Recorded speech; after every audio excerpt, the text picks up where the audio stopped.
तो अब हम स्टार्ट करते हैं ह्यूमन रिप्रोडक्शन चैप्टर का पॉडकास्ट, यानी कि मानव जनन चैप्टर का पॉडकास्ट। तो अपने कानों में ईयरफोन हेडफोन डाल लीजिए और एनसीईआरटी को इमेजिन करते हुए, नोट्स को इमेजिन करते हुए अपना चैप्टर का क्यूज रिवाइज कर कीजिए और श्री श्याम कला चैनल को सब्सक्राइब कीजिए।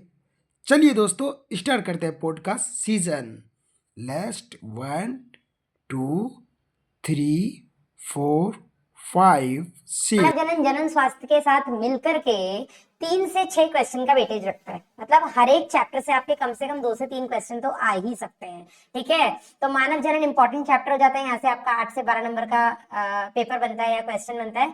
शुरू करते हैं बिना समय को गवाए मानव जनन का podcast. Earphones on, eyes close. और जो बच्चे कहते हैं ना मैडम आईज क्लोज करने पे नींद आती है, तो बेटा तुम भूल जाओ कि नींद तुम्हारे कप मतलब is your cup of T. ठीक है, वो तुम्हारे बस की बात नहीं है। ठीक है, क्योंकि इस टाइम पर भी अगर पॉडकास्ट सुनने में नींद आएगी तो खुद से कैसे पढ़ोगे यार? कोई तुम्हें एनसीईआरटी पढ़ के सुना रहा तो तुमसे नहीं सुनी जा रही, खुद से तुम कैसे पढ़ पाओगे? ठीक है, भूल जाओ। बाकी जिनको नींद नहीं आती वो जल्दी से आंखों को बंद करिए, एनसीईआरटी और नोट्स को इमेजिन करना शुरू करिएगा और मेरे शब्दों पर या मेरे लिरिक्स पे ध्यान दीजिएगा। यस, शुरू करते हैं। तो सबसे पहले हम बात करते हैं बेटा इसके परिचय की। तो परिचय से सबसे पहला क्वेश्चन आपके नीट में ये आता है कि मानव जनन के दौरान जितनी भी क्रियाएं होती हैं, जो भी आपकी एक्टिविटीज है, जो भी इवेंट्स होते हैं, उन इवेंट्स का आपको सही क्रम पता होना चाहिए। तो सबसे पहले बेटा होता है युग्मक जनन यानी कि गेमेटोजेनेसिस, जिसमें अंडाणु और शुक्राणु अपने अपने जो भी जननांग है वहां पर बनते हैं। युग्मक जनन के बाद बेटा दोनों आपस में मिलते हैं। ठीक है, दोनों आपस में मिलते हैं और इस प्रक्रिया को बेटा हम इंसेमिनेशन कहते हैं, वीर सेचन बोल रहे हो आप, जिसके दौरान जो नर होता है वो शुक्राणुओं को मादा जननांग तक पहुंचाता है। वीर सेचन के बाद बेटा होता है फर्टिलाइजेशन यानी कि निषेचन, जिसमें नर और मादा युग्मक जो होते हैं वो आपस में मिलते हैं। निषेचन के बाद बेटा होता है विदलन। विदलन में क्या होता है, जो एक युग्मनज बना है, जो जाइगोट बना है दोनों युग्मजों के मिलने से, युग्मकों के मिलने से जो युग्मनज बना है उसके अंदर क्लीवेज शुरू होता है, उसके अंदर माइटोसिस होता है, जिसके चलते वो कोशिका में विभाजन होता है। एक जाइगोट से 2 4 6 ऐसे करते करते 32 कोशिकीय अवस्था यानी कि ब्लास्टोसिस्ट के फॉर्मेशन तक वो पहुंचता है। ठीक है, फिर बेटा विदलन के बाद आता है आपका अंतरोपण, जिसमें जो भी आपका भ्रूण बना है वो जाकर के अपने आप को अंतरोपित करता है माँ के गर्भाशय में, यूट्रस में। अंतरोपण के बाद बेटा शुरू होता है जो फर्दर डेवलपमेंट है, यानी कि एक तरीके से आप कह सकते हो कि भ्रूणीय विकास शुरू होता है अंतरोपण के बाद। ठीक है, ये 9 महीने का गेस्टेशन पीरियड होता है और इस 9 महीने के गेस्टेशन पीरियड में भी अंतरोपण के बाद अगर हम इमीडिएट बात करें तो 3 जर्म स्तर का निर्माण होता है, जिसको हम गैस्ट्रुलेशन बोलते हैं। उसके बाद बेटा गर्भावस्था आती है, जिसको हम गेस्टेशन बोलते हैं 9 महीने की, और 9 महीने की गर्भावस्था पूरी होने के बाद बेटा होता है प्रसव यानी कि डिलीवरी। तो ये पहले तो आपको सारे इवेंट सही क्रम में पता होने चाहिए। यहाँ से आपका पहला क्वेश्चन आता है। इसके बाद हम बात करते हैं नर जनन तंत्र की, ह्यूमन में मेल रिप्रोडक्टिव सिस्टम की। तो जैसे हम जनन तंत्र की बात करते हैं तो जनन तंत्र यानी कि अंग तंत्र, अंग तंत्र है तो अंगों का समूह है। कौन से अंगों का समूह है बेटा? तो इसमें आ जाएगा प्राथमिक जननांग और द्वितीयक जननांग। प्राथमिक जननांग में आते हैं एक जोड़ी वृषण, एक जोड़ी वृषण जो कि उदर के बाहर बाह्य उदरीय होते हैं अपनी स्थिति में, और ये बेटा वृषण कोश यानी एक थैलीनुमा संरचना के अंदर होते हैं, जिसको हम वृषण कोश बोलते हैं। क्यों होते हैं बेटा बाह्य उदरीय या वृषण कोश में क्यों होते हैं? उसका कारण होता है कि वृषण के अंदर जो शुक्राणु जनन होने वाला है, उस शुक्राणु जनन के लिए जो ताप चाहिए वो बेटा आपके सामान्य शरीर के ताप से 2 से 3 डिग्री कम चाहिए। अगर आपके शरीर का ताप है 37 डिग्री, मतलब शुक्राणु जनन को बनने या शुक्राणु के बनने के लिए आपको ताप चाहिए 34 से 35 डिग्री। ठीक है, इसलिए जो आपके वृषण होते हैं ये बाह्य उदरीय होते हैं या वृषण कोश के अंदर होते हैं। जाने यहाँ तक? चलिए, अब ये जो बेटा आपके वृषण होते हैं प्राथमिक जननांग होते हैं। प्राथमिक जननांग मतलब इनमें एक तो आपके जो भी युग्मक है उनका निर्माण हो रहा है, दूसरा बेटा जो नर जनन तंत्र से संबंधी जो भी हॉर्मोन्स हैं, जैसे आपके एंड्रोजन्स हो गए, जिसमें प्राथमिक एंड्रोजन आपका टेस्टोस्टेरोन है, उसका निर्माण भी आपके यही जननांग करते हैं, इसलिए हम इनको प्राथमिक जननांग कहते हैं। आते हैं दूसरे द्वितीयक जननांग में या सेकेंडरी सेक्स ऑर्गन्स में। तो द्वितीयक जननांग में बेटा कुछ सहायक नलिकाएं आती हैं, कुछ सहायक ग्रंथियां आती हैं और एक शिशन आता है। ठीक है, जो कि बाह्य जननेंद्रिय है। सहायक ग्रंथियों में क्या क्या आता है बेटा? तो यहाँ से आपका एक नीट में क्वेश्चन है कि कौन सी ऐसी सहायक ग्रंथि है नर जननांग में जो कि अयुग्मित है, अनपेयर्ड है? तो सहायक ग्रंथियां बेटा कौन कौन सी हैं? एक जोड़ी सेमिनल वेसिकल जिसको हम शुक्राशय बोल देते हैं, एक अयुग्मित प्रोस्टेट ग्रंथि और एक जोड़ी काउपर या बल्बोरेथ्रल ग्रंथि। ठीक है, और सहायक नलिकाओं में क्या क्या आ जाता है बेटा, तो सहायक नलिकाओं में आ जाती है वृषण जालिकाएं जिनको हम रेड टेस्टिस बोलते हैं, फिर आता है आपका वासा एफ्रेंशिया, उसके बाद आता है आपका अधिवृषण जिसको हम एपिडर्मिस बोलते हैं, फिर आती है आपकी शुक्रवाहिका जिसको कि हम बोलते हैं बेटा वास डिफरेंस, फिर आती है आपकी इजैकुलेटरी डक्ट जिसको हम स्खलन नलिका बोलते हैं, ये जाकर के खुलती है आपकी यूरेथ्रा में, और यूरेथ्रा बेटा आकर बाहर खुलता है यूरेथ्रल मीएटस उसकी एक रंध्र के थ्रू या छिद्र के थ्रू, ठीक है। बाह्य जननेंद्रिय में हो गया आपका शिशन। शिशन वो अंग है जिससे कि जो वीर्य सेचन होता है वो मादा जननांग के अंदर हो पाता है। डन। इसके बाद बेटा अब इसी वृषण की हम संरचना को देख लेते हैं। तो वृषण की संरचना को बेटा अगर हम देखें तो जो वृषण है ये छोटी छोटी वृषण पालियों में या टेस्टिकुलर लोब्यूल्स में विभाजित होता है। प्रत्येक वृषण, एक जोड़ी वृषण है ना हमारे पास, जो नर जननांग है उनमें एक जोड़ी वृषण है, प्रत्येक वृषण में बेटा लगभग 250 वृषण पालिकाएं होती हैं जिनको हम टेस्टिकुलर लोब्यूल्स बोलते हैं। प्रत्येक वृषण पालिका के अंदर 1, 2 या 3, 1 से लेकर के 3 अत्यंत कुंडलित नलिकाएं होती हैं जिनको बेटा हम शुक्रजनक नलिकाएं या सेमिनिफेरस ट्यूब्यूल्स बोलते हैं। अब इन्हीं शुक्रजनक नलिकाओं का बेटा अगर हम क्रॉस सेक्शन व्यू देखें, इसको अगर हम काट अनुप्रस्थ काट में देखें तो हम ऐसा देखते हैं कि शुक्रजनक नलिकाओं के अंदर 2 तरीके की कोशिकाएं होती हैं। एक तो होती है आपकी शुक्रजनक कोशिकाएं जिनको बेटा हम बोलते हैं आपकी जर्मिनल सेल्स या प्राइमोडियल जर्म सेल्स या स्पर्मेटोगोनिया। दूसरी बेटा होती है आपकी सर्टोलिक कोशिकाएं जिनको हम बेटा नर्स कोशिकाएं या सस्टेंटाकुलर कोशिकाएं भी कहते हैं। जो आपकी शुक्रजनक कोशिकाएं या आपकी स्पर्मेटोगोनिया है ये बेटा सरल घनाकार होती हैं और ये आगे जाकर मतलब इन्हीं में माइटोसिस होता है और यही आगे जाकर के मियोसिस वगैरह करके शुक्राणुओं का निर्माण करती हैं। वहीं आपकी जो बेटा सहायक कोशिकाएं हैं जिनको हम नर्स या सर्टोली या सस्टेंटाकुलर कोशिकाएं बोलते हैं, ये बेटा इन शुक्राणुओं को जब ये विकसित हो रहे हैं, शुक्राणु का जब निर्माण हो रहा है तो उनको बेटा सुरक्षा प्रदान करती हैं, उनको पोषण प्रदान करती हैं, इसीलिए हम इनको नर्स कोशिकाएं बोलते हैं। ठीक है। अब इन्हीं शुक्रजनक नलिकाओं के बीच में अब एक वृषण पालिका के अंदर मैंने कहा 1 से 3 शुक्रजनक नलिकाएं हैं, तो इन शुक्रजनक नलिकाओं के बीच में बेटा वहां पर इंटरस्टिशियल कुछ द्रव्य उपस्थित होता है जिसके अंदर इंटरस्टिशियल कोशिकाएं या लेडिक कोशिकाएं पाई जाती हैं और इन लेडिक कोशिकाओं से बेटा बहुत सारे हार्मोन स्रावित होते हैं जो कि नर जनन हार्मोन होते हैं जिनके समूह को हम एंड्रोजेंस बोल देते हैं।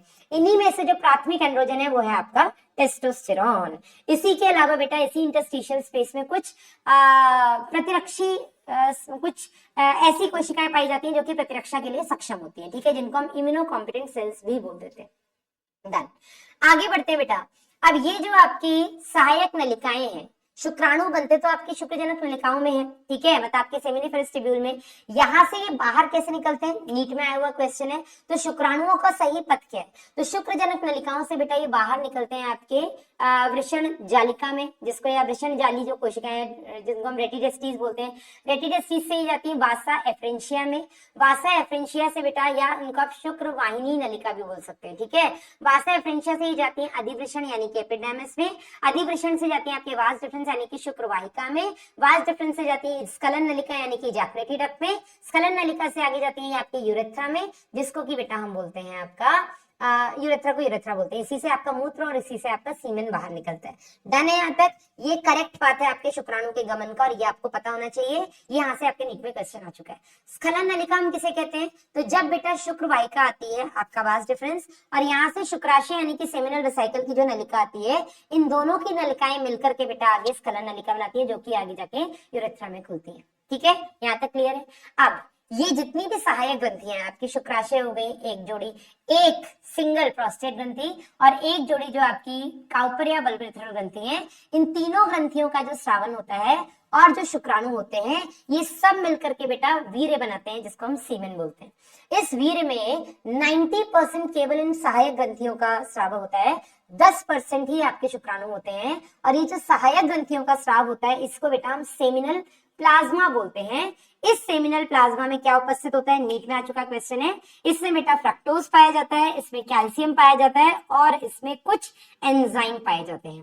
काउपर ग्रंथि या बल्बिथेरल ग्रंथि का काम होता है मैथुन के दौरान या सेक्सुअल इंटरकोर्स के दौरान थोड़ा सा चिकनाहट प्रदान करना या लुब्रिकेशन प्रोवाइड करना, दैट इज इट, ठीक है। इसके बाद हम बात करते हैं मादा जननांग की या मादा जनन तंत्र की, फीमेल रिप्रोडक्टिव सिस्टम की। तो फीमेल रिप्रोडक्टिव सिस्टम में बेटा अगेन वही प्राथमिक जननांग, द्वितीयक जननांग। प्राथमिक जननांग में एक जोड़ी अंडाशय आते हैं, अ पेयर ऑफ ओवरी। द्वितीयक जननांग में बेटा सहायक नलिकाएं आती हैं, यहाँ पर बाह्य जननेंद्रियां आती हैं और स्तन ग्रंथियां आती हैं, ठीक है। तो सबसे पहले हम बात करते हैं एक जोड़ी अंडाशय की। तो अंडाशय बेटा बिल्कुल आपके बादाम के आकार के होते हैं, बादाम के जैसे होते हैं, ठीक है। बादाम आपका 2 से 4 सेंटीमीटर का होता है, उतना ही बड़ा बेटा आपका अंडाशय होता है। इस अंडाशय के अंदर बेटा अंडाणुओं का निर्माण होता है, ठीक है। जो सेकेंडरी oocyte निकलता है, द्वितीय कंडक निकलता है, वो इसी अंडाशय के अंदर बन करके निकलता है। तो ये बेटा अंडाशय सबसे पहले तो युग्मक का निर्माण कर रही है, साथ ही साथ बेटा जो मादा जनन संबंधी जो हार्मोन है, ईस्ट्रोजन और प्रोजेस्टेरोन, वो भी इसी अंडाशय में बन रहे हैं। आगे बढ़ते हैं, जो द्वितीय जननांग है उसमें सहायक नलिकाएं क्या क्या होती हैं। तो 10 से 12 सेंटीमीटर लंबी तो हो गई बेटा आपकी फैलोपियन नलिका, ये आकर के खुलती है आपके गर्भाशय में। गर्भाशय को बेटा हम वूम्ब, गर्भ, या बेटा इसको हम हिस्टेरा भी बोल देते हैं, इसीलिए गर्भाशय के निकालने की सर्जरी को हम हिस्टेरेक्टमी बोलते हैं। हिस्टेरेक्टमी नीट में बहुत पहले आया हुआ क्वेश्चन है, इसलिए मैं यहाँ पे बता रही हूँ कि गर्भाशय को हम हिस्टेरा भी बोलते हैं। ये गर्भाशय आगे जाकर के खुलती है बेटा ग्रीवा में, जिसको हम सर्विक्स बोलते हैं, और ग्रीवा के नीचे होती है योनि, जिसको हम वेजाइना बोलते हैं। जिसमें ग्रीवा और योनि, सर्विक्स और वेजाइना, ये दोनों मिलकर के बेटा जन्म नाल यानी कि बर्थ कैनाल का कार्य करती हैं। क्योंकि सामान्य प्रसव यानी कि नॉर्मल डिलीवरी के दौरान जो बच्चा होता है वो इसी गर्भ या इसी जन्म नाल से बाहर निकलता है, क्योंकि 9 महीने तो वो गर्भाशय में रहा है, बाद में बेटा वो इसी ग्रीवा और योनि से बाहर निकलता है, उसका जन्म यही होता है, ऐसे ही होता है सामान्य प्रसव यानी कि नॉर्मल डिलीवरी के दौरान। यहाँ तक क्लियर है? चलिए आगे बढ़ते हैं बेटा, ये तो हो गया आपका, ठीक है। बाह्य जननेंद्रियों की अगर हम बात करें तो बाह्य जननेंद्रियों में 5 चीजें आती हैं। सबसे पहले आता है आपका mons pubis, labia majora, labia minora, clitoris और हाइमेन। इसमें मॉन्स प्यूबिस है बेटा, ये आपके मैच दी फॉलोइंग में आ चुका है, नीट में आया हुआ क्वेश्चन है।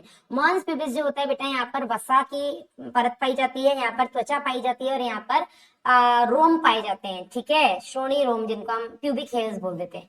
इसके अलावा बेटा आपकी जो लेबिया मेजोरा और लेबिया माइनोरा होते हैं, ये स्किन के लूज फोल्ड्स होते हैं जो कि अंदर की तरफ मुड़े हुए होते हैं, और जहां पर दोनों लेबिया माइनोरा अग्र भाग में आकर के मिलती हैं, उन्हीं दोनों लेबिया माइनोरा के मिले हुए भाग को बेटा क्लाइटोरिस बोलते हैं।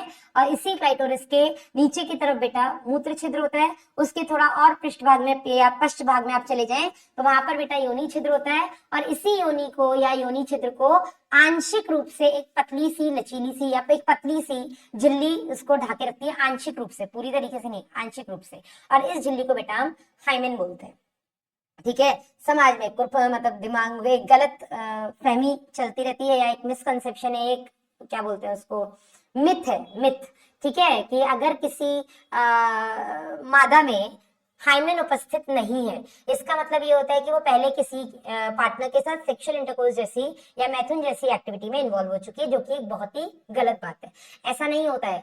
कुछ मादाएं जो कि बहुत ज्यादा एक्टिव होती हैं, एक्टिव इन द सेंस जो बहुत ज्यादा साइकिलिंग करती हैं, बहुत ज्यादा हॉर्स राइडिंग किया है, जो एथलेटिक एक्टिविटी में इन्वॉल्व होती है, या आपने देखा होगा आजकल मेंस्ट्रुअल ब्लीडिंग के दौरान एक तो होते हैं सैनिटरी नैपकिन्स यूज होते हैं, इसके अलावा बेटा एक टैम्पून्स यूज होते हैं, ठीक है, थोड़े से कॉटन के रोल्स होते हैं, थोड़े लंबे ऐसे, और बहुत सारी मादाएं ऐसी होती है जो कि टैम्पून्स का इस्तेमाल करती है मेंस्ट्रुअल ब्लीडिंग के दौरान सैनिटरी पैड्स के बदले। तो टैम्पून्स के इस्तेमाल से ही बेटा ये हाइमेन ब्रेक हो सकती है। और वहीं बहुत सारी ऐसी भी माताएं होती हैं जो पहले मैथुन के बाद भी जिनके अंदर बेटा ये हाइमेन रहती है, टूटती नहीं है, ठीक है। तो हाइमेन किसी भी मादा का इस चीज का सिंबल है कि अगर किसी मादा के अंदर हाइमेन है, मतलब वो सेक्सुअली कभी और इन्वॉल्व नहीं हुई है किसी के साथ, या नहीं है मतलब ये कि वो पहले किसी के साथ सेक्सुअली इन्वॉल्व हो चुकी है, ये बोलना बहुत गलत होगा, ठीक है। आगे बढ़ते हैं बेटा, वापस से हम गर्भाशय और इस फेलोपियन नलिका की बात कर लें तो फेलोपियन नलिका में ये शुरुआत होती है इसकी आपकी अंडाशय के पास से, और अंडाशय के पास बेटा इसका फैला हुआ भाग होता है जिसको हम बोलते हैं इन्फंडिबुलम। इसी इन्फंडिबुलम में कुछ उंगलीनुमा संरचनाएं निकलती है जिनको हम फिम्ब्रिय बोलते हैं। ये फिम्ब्रिय बेटा अंडोत्सर्ग के दौरान निकला हुआ जो द्वितीय कंडक है उसको इकट्ठा या एकत्रित करके फेलोपियन नलिका में लाने में मददगार होता है। इसके बाद बेटा ये जो इन्फंडिबुलम होता है, कीप नुमा जो संरचना होती है, ये आगे जाकर के खुलती है तुम्बिका मतलब एम्पुला भाग में। तुम्बिका वो भाग है, एम्पुला वो भाग है जहां पर निषेचन होता है अंडाशय और शुक्राणु का। यदि सही समय पर या यदि एक ही समय पर अंडाणु और शुक्राणु तुम्बिका में साथ में पहुंचते हैं, केवल और केवल उसी कंडीशन में बेटा निषेचन होगा। अगर दोनों एक समय पर वहां नहीं पहुंचेंगे तो निषेचन संभव नहीं है। वेरी इंपॉर्टेंट, ठीक है।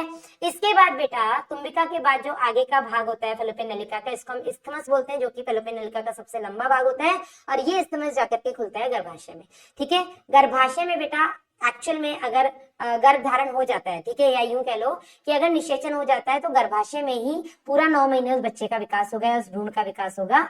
इस गर्भाशय की जो भित्ति होती है बेटा वो 3 परत में होती है। सबसे बाहर संयोजी ऊतक की बनी हुई भित्ति होती है जिसको हम बोलते हैं पेरीमेट्रियम। बीच में सबसे मोटी परत होती है जो कि चिकनी पेशी की बनी होती है, स्मूथ मसल की बनी होती है, जिसको हम बोलते हैं मायोमेट्रियम। मायो मतलब पेशी। और सबसे अंदर बेटा काफी ग्रंथिल और जिसमें बहुत ज्यादा रक्त वाहिनियां उपस्थित हैं, वो वाली परत होती है, और इसको बेटा हम बोलते हैं एंडोमेट्रियम। तो बाहर पेरीमेट्रियम, बीच में मायोमेट्रियम, सबसे अंदर एंडोमेट्रियम।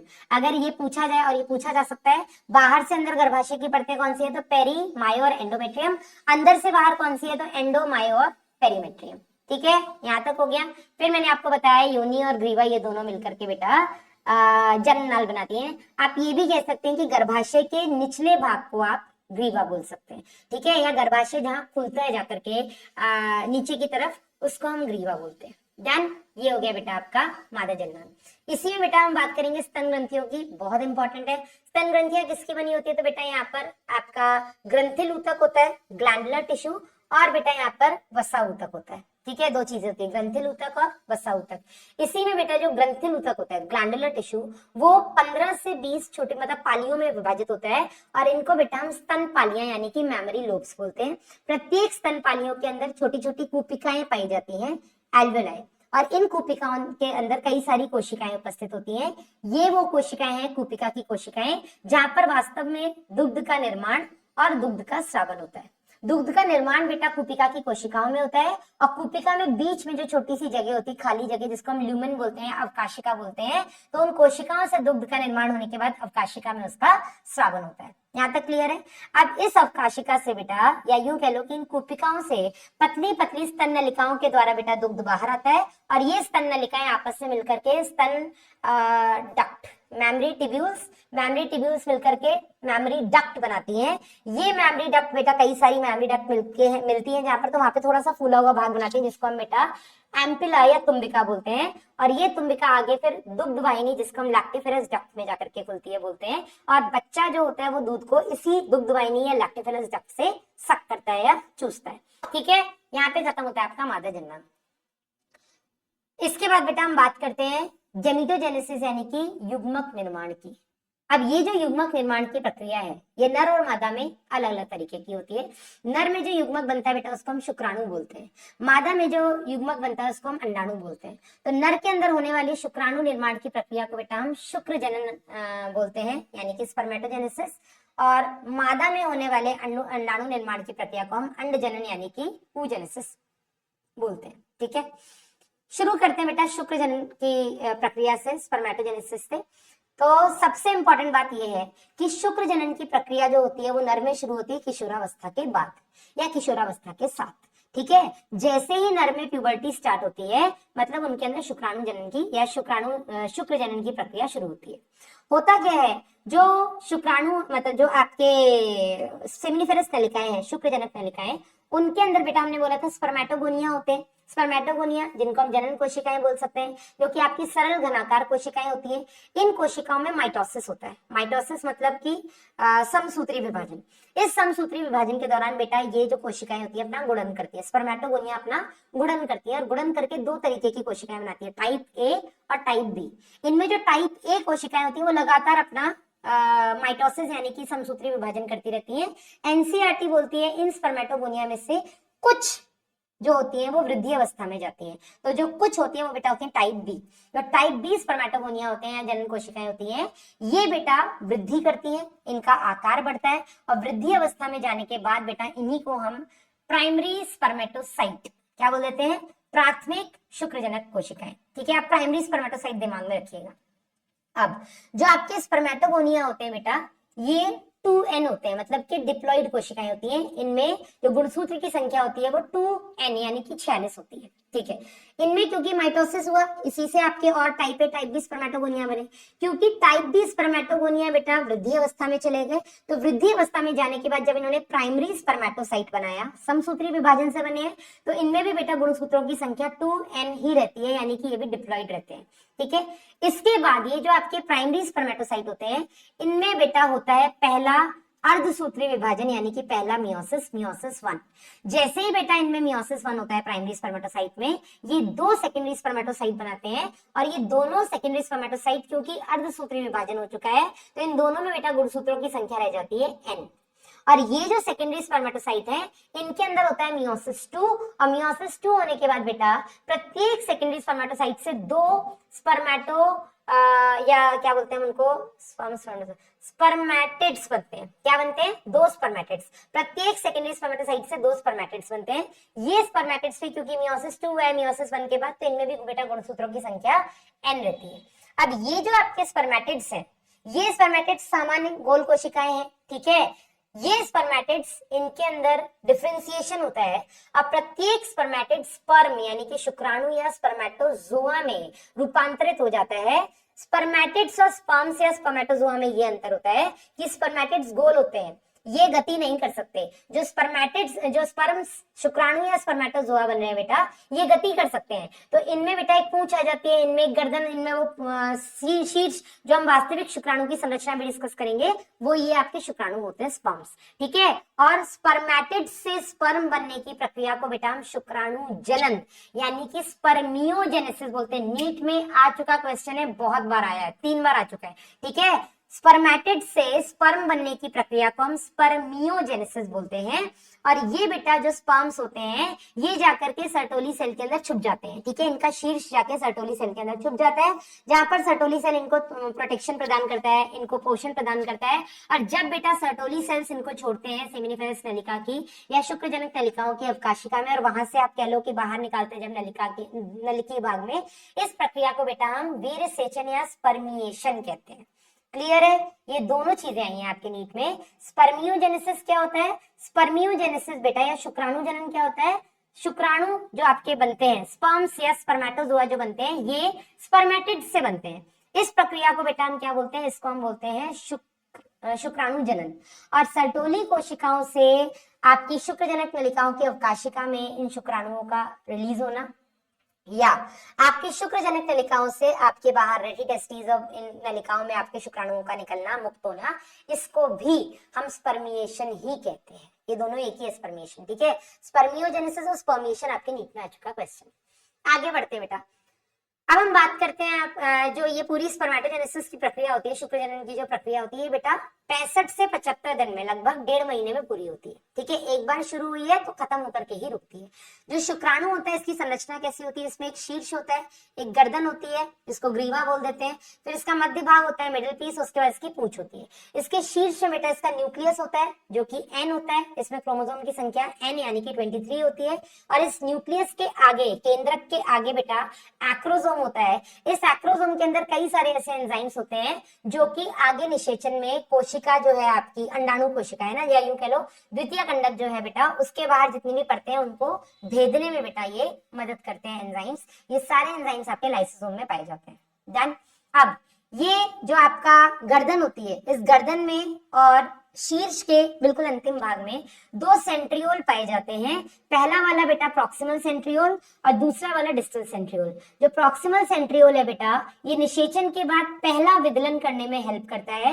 वहीं दूसरा जो सेंट्रियोल होता है, यहाँ से एक्सियल फिलामेंट निकलता है जो कि पूंछ तक जाता है। अब आते हैं इसके मध्य भाग में। तो इसके मध्य भाग में बेटा कई सारे माइटोकॉन्ड्रिया होते हैं जो कि ऊर्जा का निर्माण करते हैं। इसी ऊर्जा से बेटा जो मतलब एटीपी का निर्माण करते हैं, और इसी एटीपी की मदद से ये शुक्राणु चल पाते हैं। तो यहाँ पर बेटा जो माइटोकॉन्ड्रिया होते हैं, वो अपने आप को इस मध्य भाग में स्पाइरली यानी कि स्प्रिंग के आकार में अपने आप को व्यवस्थित कर लेते हैं। और इस तरीके से माइटोकॉन्ड्रिया की व्यवस्था को बेटा हम नेबिन कण बोलते हैं। क्या बोलते हैं? नेबिन कण। ठीक है। और इसी के नीचे से बेटा आपका वो पूंछ भाग है, जो कि पूंछ इसको गति करने में मदद करता है। शुक्राणु इकलौती ऐसी कोशिका है आपके शरीर में जिसमें कि पक्षमाभ, पक्षमाभ बोलेंगे उसको, पक्षमाभ, हाँ, यानी कि फ्लैजिला पाए जाते हैं। ठीक है। और ये गति कर पाते हैं। शुक्राणु आपके शरीर की सबसे छोटी कोशिका है। आगे बढ़ते हैं बेटा, हम बात करते हैं इस पूरे शुक्र जनन जो प्रक्रिया है इसमें कौन कौन से हार्मोन किस तरीके से कार्य करते हैं। तो सबसे पहले बेटा आपके हाइपोथैलेमस से आता है GnRH, गोनाडोट्रोपिन रिलीजिंग हार्मोन, जो कि आगे आकर के आपकी अग्रपीयूष ग्रंथि पर कार्य करता है और अग्रपीयूष ग्रंथि से ये LH और FSH का स्रावन करवाता है। LH जिसको हम ICSH भी बोलते हैं नर के केस में, FSH को फॉलिकल स्टिमुलेटिंग हार्मोन यानी कि आपका पुटिका प्रेरक हार्मोन, LH आपका ल्यूटिनाइजिंग हार्मोन जिसको कि हम इंटरस्टिशियल सेल स्टिमुलेटिंग हार्मोन भी बोलते हैं। ठीक है, अब ये जो बेटा आपका पुटिका प्रेरक हार्मोन है FSH, ये आकर के आपकी सर्टोली कोशिकाओं पे काम करता है। वहीं आपका जो LH या ICSH होता है ये आपकी इंटरस्टिशियल सेल्स पे या लेडिक सेल्स पे कार्य करता है। इसके आने पर आपके लेडिक सेल्स से बहुत सारे नर हार्मोन जिनको एंड्रोजन्स बोलते हैं, जिसमें एक एंड्रोजन हो गया आपका टेस्टोस्टेरोन, ये निकलते हैं। वहीं आपका जो FSH आया है जिसने सर्टोली सेल्स को क्या बोला है भैया, शुक्र जनन शुरू करिए।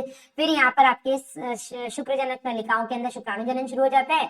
यहीं पर बेटा सर्टोली कोशिकाओं से एक हार्मोन निकलता है ABP, एंड्रोजन बाइंडिंग प्रोटीन। इसी एंड्रोजन बाइंडिंग प्रोटीन से आकर के जुड़ते हैं आपके एंड्रोजन्स यानी कि टेस्टोस्टेरोन, और यही टेस्टोस्टेरोन के आने से बेटा शुक्र जनन की जो पूरी प्रक्रिया होती है ये शुरू होती है। ठीक है, इसी सर्टोली सेल से एक और हार्मोन निकलता है इनहिबिन। ये इनहिबिन जाकर के आपकी एंटीरियर पिट्यूटरी यानी कि अग्रपीयूष ग्रंथि को मैसेज देता है कि बस अब अगला स्रावन आप LH और FSH का कम करिए। यही इनहिबिन जाकर के बेटा, हाँ डन, ठीक है, ये हो गया आपका शुक्राणु जनन का पूरा हार्मोनल कंट्रोल। आगे बढ़ते हैं बेटा, अंड जनन की प्रक्रिया पर बात करते हैं, oogenesis पर। तो अंडाणु जनन जो होता है, अंड जनन जो होता है, ये एक बच्ची के पैदा होने से पहले शुरू हो जाती है। ठीक है, शुक्राणु जनन लड़के के अंदर किशोरावस्था के साथ शुरू होती है, वहीं अंड जनन की प्रक्रिया एक लड़की के पैदा होने से पहले शुरू हो चुकी होती है। जब वो अपनी गर्भाशय वाली लाइफ में होती है, जब वो माँ के गर्भ में होती है, उसी समय पर बेटा उसमें अंडाणु जनन की प्रक्रिया जो होती है वो शुरू हो चुकी होती है। क्या होता है बेटा, जो माँ के अंडाशय में ये जो जन्म कोशिकाएं होती हैं, इन जन्म कोशिकाओं में पहले वही गुणन होता है। गुणन के बाद बेटा ये वृद्धि अवस्था में जाती है। तो शुरुआत में जो गुणन हो रहा होता है बेटा जिन कोशिकाओं में, उनको बेटा हम उगोनिया बोलते हैं। ये उगोनिया आपके 2n होते हैं। ठीक है, इनमें गुणसूत्र की संख्या 2n यानी कि 46 होती है।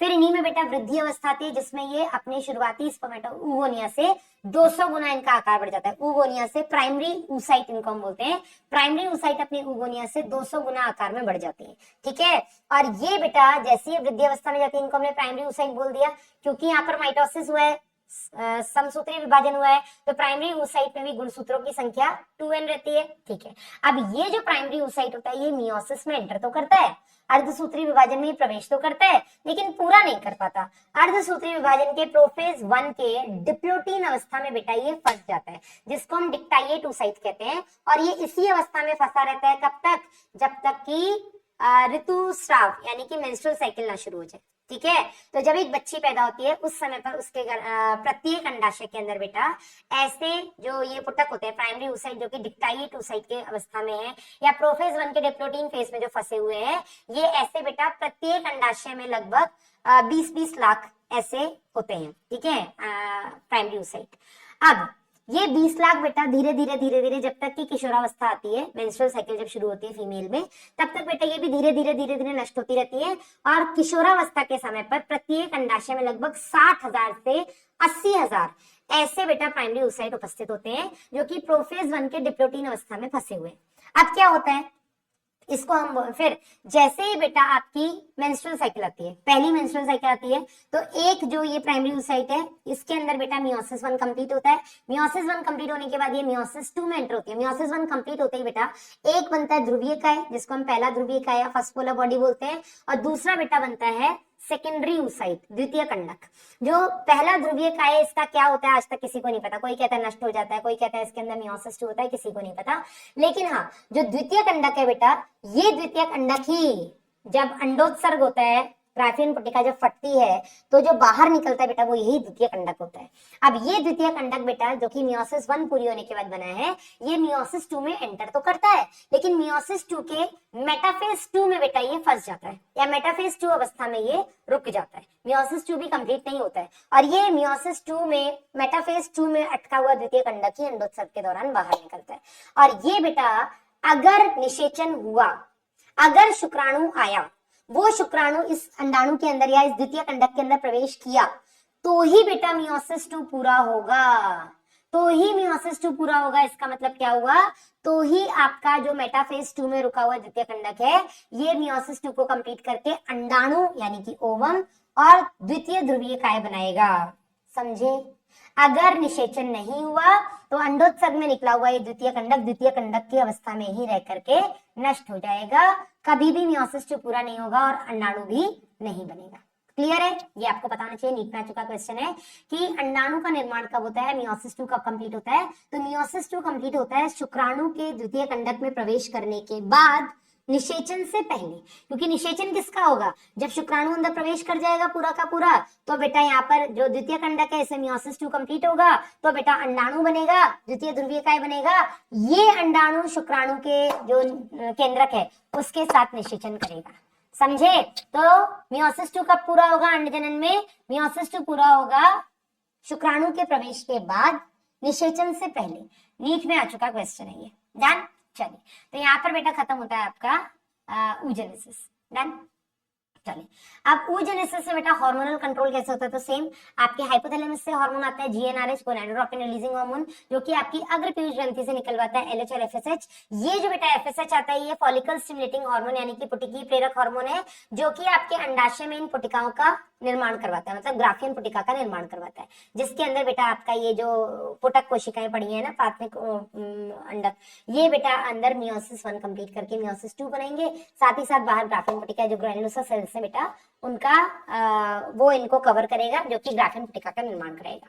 ठीक है, तो ये तो हो गया बेटा आपका FSH का काम। अब जब ये FSH आ रहा है, इस पुटिका का निर्माण हो रहा है, तो इसी पुटिका में जो ग्रैन्युलोसा कोशिकाएं बेटा, इन ग्रैन्युलोसा कोशिकाओं से एक हार्मोन निकलेगा ईस्ट्रोजन। जैसे ही ईस्ट्रोजन का स्तर रक्त में बढ़ेगा, ये ईस्ट्रोजन जाकर के आपके अग्रपीयूष ग्रंथि को स्टिमुलेट करेगा, उद्दीपित करेगा कि भैया LH निकालो।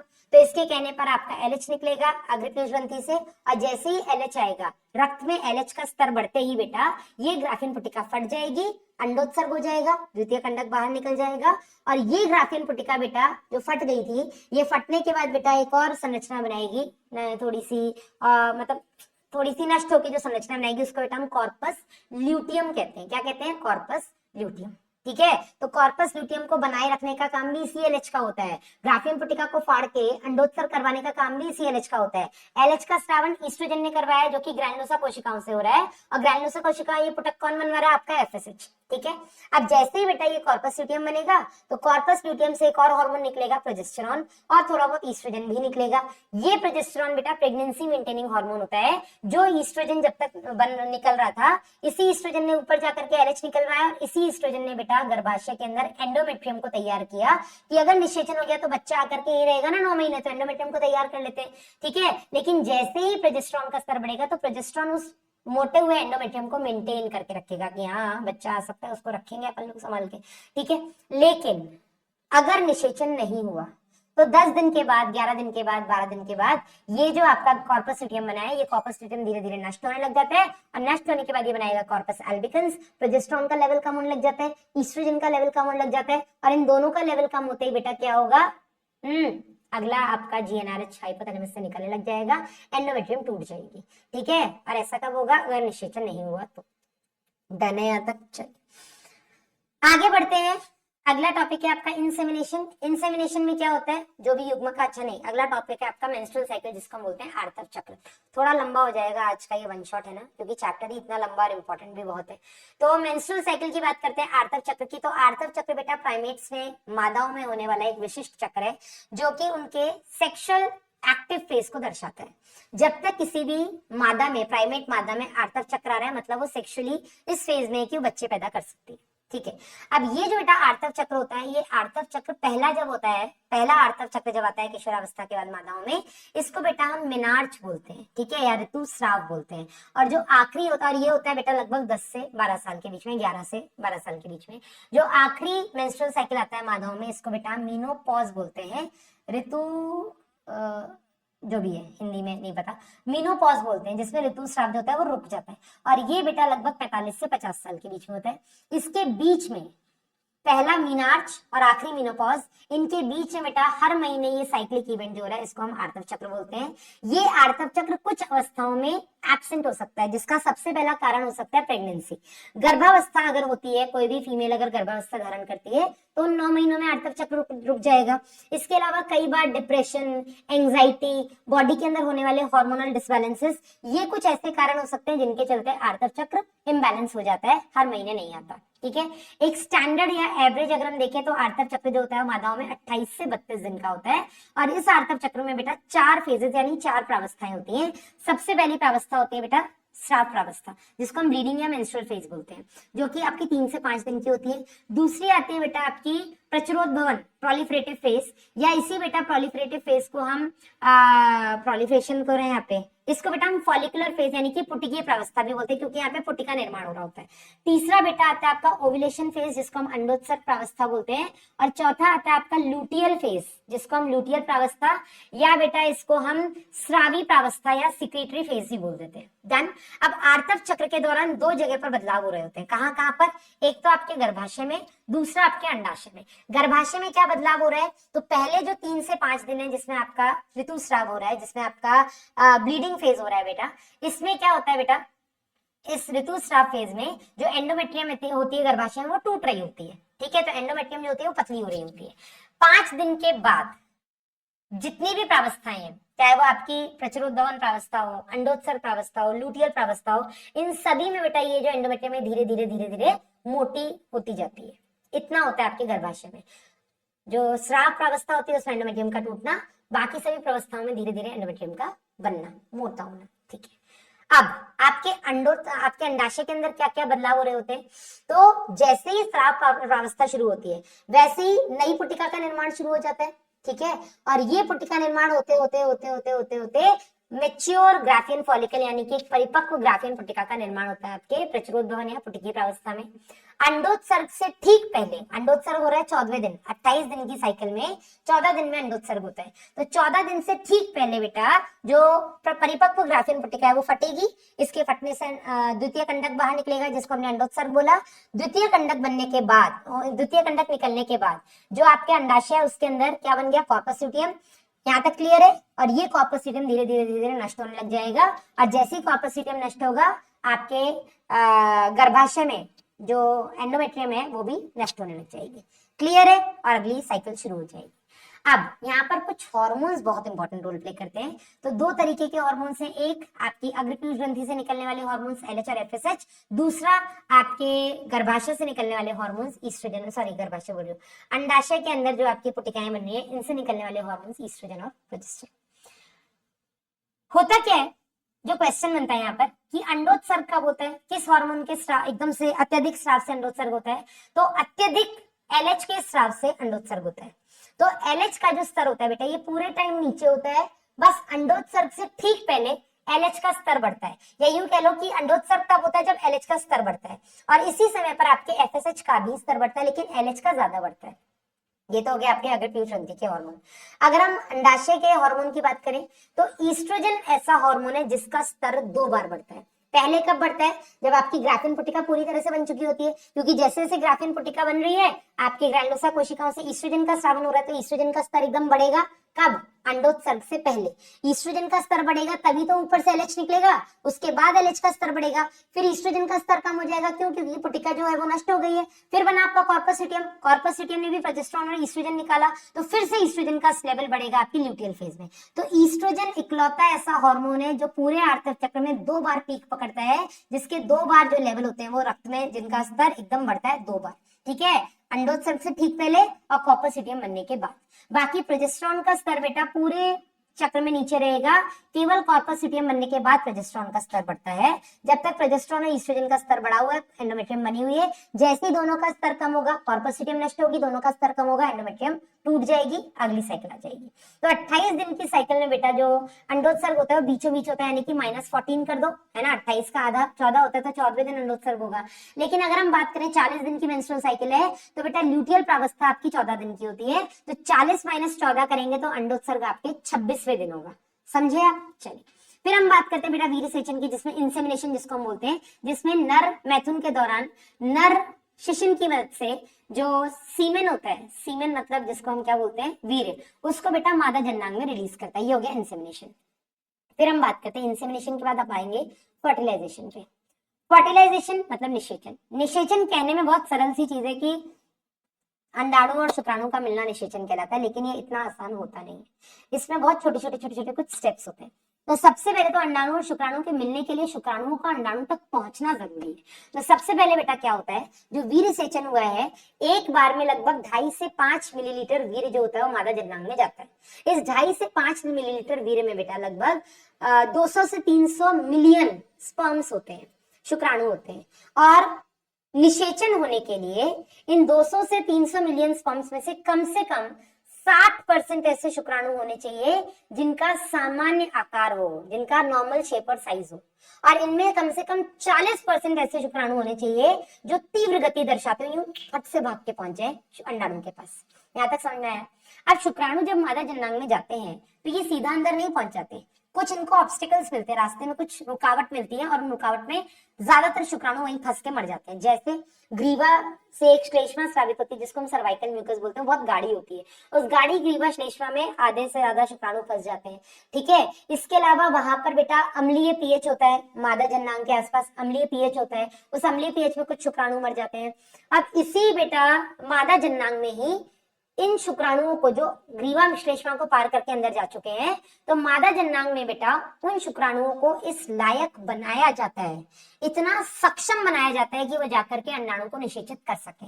और इस बेटा प्रक्रिया को हम क्षमतायन यानी कि कैपेसिटेशन बोलते हैं, जिसमें मादा जननांग में शुक्राणुओं को इतना सक्षम बनाया जाता है कि वो जाकर के अंडाणु को निषेचित कर दे। ठीक है, इस क्षमतायन में होता क्या है, तो इसमें सोडियम आयन का इन्फ्लक्स होता है शुक्राणुओं के अंदर, जिनसे उनको गति मिल सके। साथ ही साथ शुक्राणुओं के शीर्ष के ऊपर जो स्टिरॉल्स और ग्लाइकोप्रोटीन का कवच होता है उसको हटा दिया जाता है।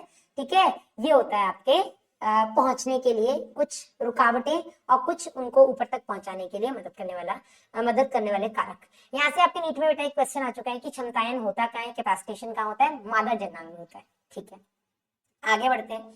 अब इसके बाद जैसे ये शुक्राणु अंडाणु तक पहुंचेंगे तो इन दोनों से केमिकल निकलता है, फर्टिलाइजन, एंटी फर्टिलाइजन, जो कि दोनों को एक दूसरे से पहचानते हैं कि अच्छा तुम हमारी प्रजाति के हो, ठीक है, हम तो मिल सकते हैं।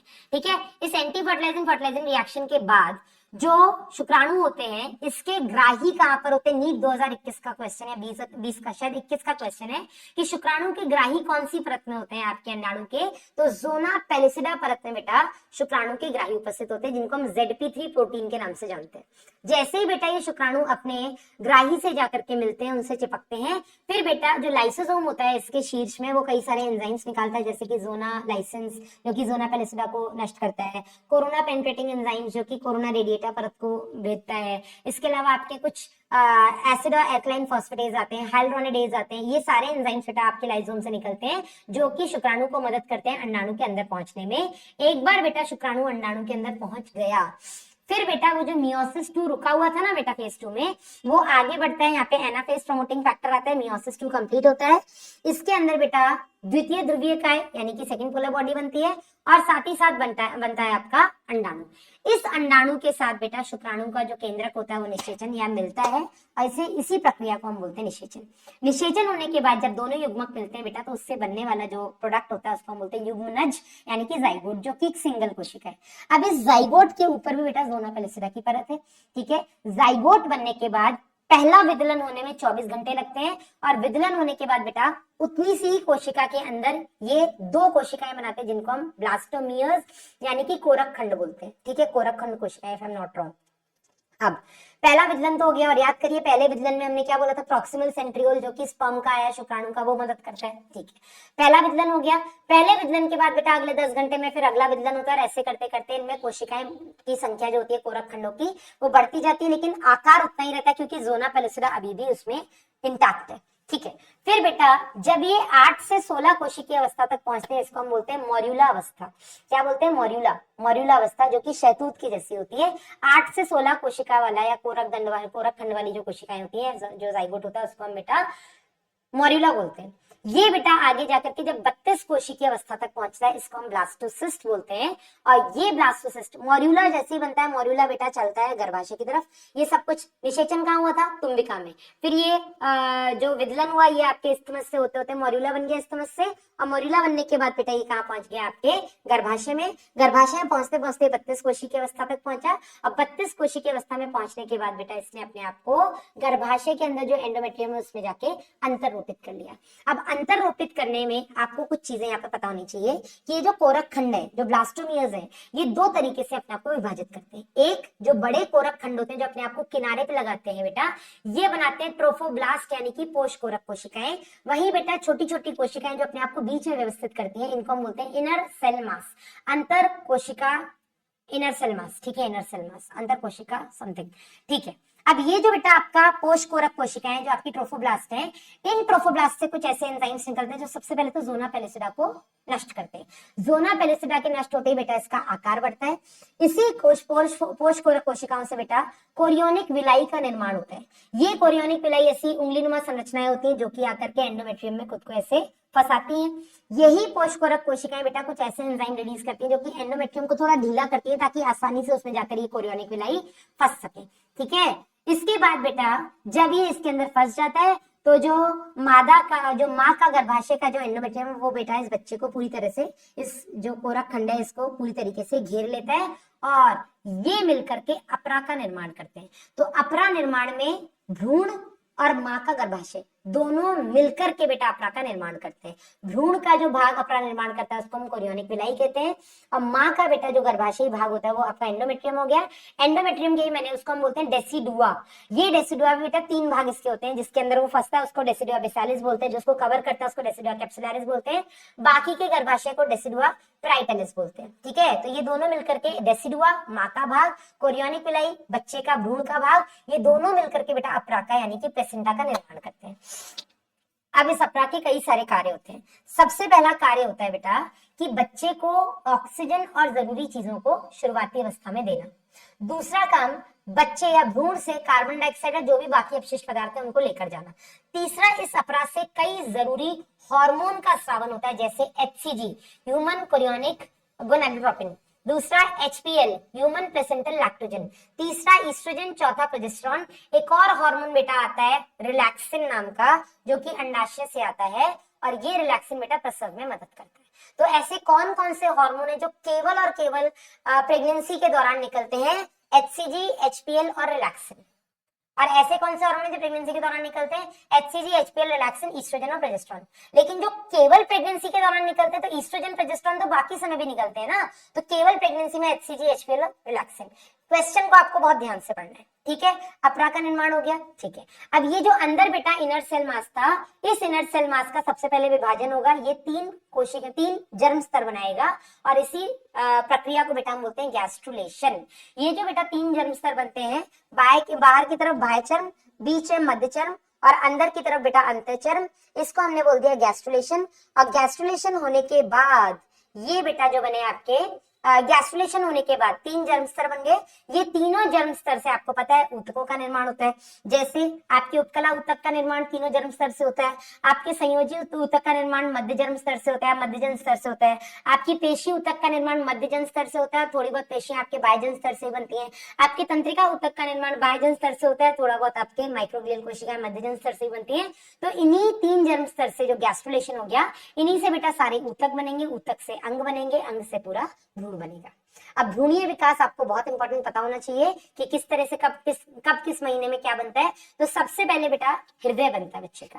पहला महीना खत्म होने तक बच्चे का हृदय बन चुका होता है, बच्चे के दिल की धड़कन को स्टेथोस्कोप की मदद से सुन सकते हैं। ठीक है, दूसरा महीना जब तक खत्म होता है तब तक बेटा बच्चे की उंगलियां बच्चों के हाथ पैर बन चुके होते हैं, और पहला तिमाही फर्स्ट ट्राइमेस्टर के यानी कि 3 महीने खत्म होने तक बच्चे के लगभग सारे अंगतंत्र बन चुके होते हैं। 5वें महीने यानी कि दूसरी तिमाही में 5वें महीने में बेटा बच्चा पहली बार गति करना शुरू करता है, उसके थोड़े बहुत रोम आते हैं शरीर पर, ठीक है। By the end of second trimester, जब तक दूसरी तिमाही खत्म होती है बेटा, तब तक बच्चे के पूरे शरीर पर बाल आ चुके होते हैं, सर पे बाल आ चुके होते हैं, उसमें वो गति तो करने ही लग चुका होता है। इसके अलावा बेटा उसकी पलकें और ये सब बन चुकी होती है, ठीक है, दूसरी तिमाही के खत्म होने तक। और इस तरीके से पूरे 9 महीने यानी कि तीसरी तिमाही के एंड तक बच्चा पूरी तरीके से अपना विकास करता है। और पूर्ण विकास होने के बाद बेटा बच्चा प्रसव। अब प्रसव कैसे शुरू होता है, ये बहुत इंपॉर्टेंट क्वेश्चन है। यहाँ से आपके नीट में क्वेश्चन आ चुका है कि फीटल इजेक्शन रिफ्लेक्स क्या होता है, गर्भ उत्क्षेपण प्रतिवर्त क्या होता है।